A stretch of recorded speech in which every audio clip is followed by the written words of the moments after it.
نبی کریم علیہ السلام نے فرمایا، بخاری مسلم ہے، فرمایا 7 ہلاک کرنے والی چیزوں سے بچنا، اگر ان میں تم چلے گئے تو ہلاک ہو جاؤ گے۔ 7 چیزیں ہیں جو تمہیں ہلاک کر دیں۔ یا رسول اللہ صلی اللہ علیہ وسلم وہ کون کون سی؟ تو حضور نے فرمایا اللہ کے ساتھ شریک نہ کرنا، ہلاک ہو جاؤ گے۔ دوسرا نبی پاک صلی اللہ علیہ وسلم نے فرمایا جادو نہ کرنا، ہلاک ہو جاؤ گے، ہلاک۔ اور یار جسے حضور فرما رہے ہیں ہلاک ہو جائے وہ بچے گا؟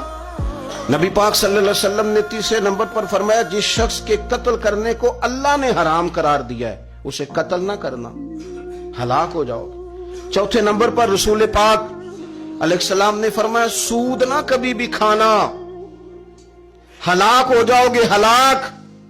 بڑی بڑی دلیلیں دی بینک والوں نے، بڑا سمجھایا تو حاجی صاحب مان گئے، محترم مان گئے، کہنے لگے نہیں جی نہیں وہ کاروبار میں لگاتے ہیں۔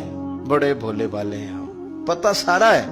اور دیکھو سب کاموں کے باوجود مستقل بینکوں میں پیسے اس اکاؤنٹ میں رکھے ہوئے ہیں جہاں سے مستقل سود آتا ہے۔ حضور نے فرمایا نہ کرنا یہ کام۔ تو کہتے میں سود پہ پیسے لے کے کاروبار چمکاؤں گا، تیرے نبی پاک نے تو فرمایا تو ہلاک ہو جائے گا۔ تو کہتا میں میل لگاؤں گا، حضور نے تو فرمایا ہلاکت ہے۔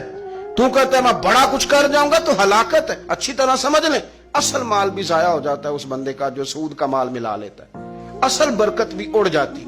اور میرے نبی پاک صلی اللہ علیہ وسلم نے 5ویں نمبر پہ فرمایا یتیم کا مال نہ کھانا، ہلاک ہو جاؤ گے۔ اور پھر 6 نمبر پر نبی پاک علیہ السلام نے فرمایا کفر سے جہاد ہو رہا ہو تو کبھی پیٹ پھیر کے بھاگنا نہ، ہلاک ہو جاؤ گے۔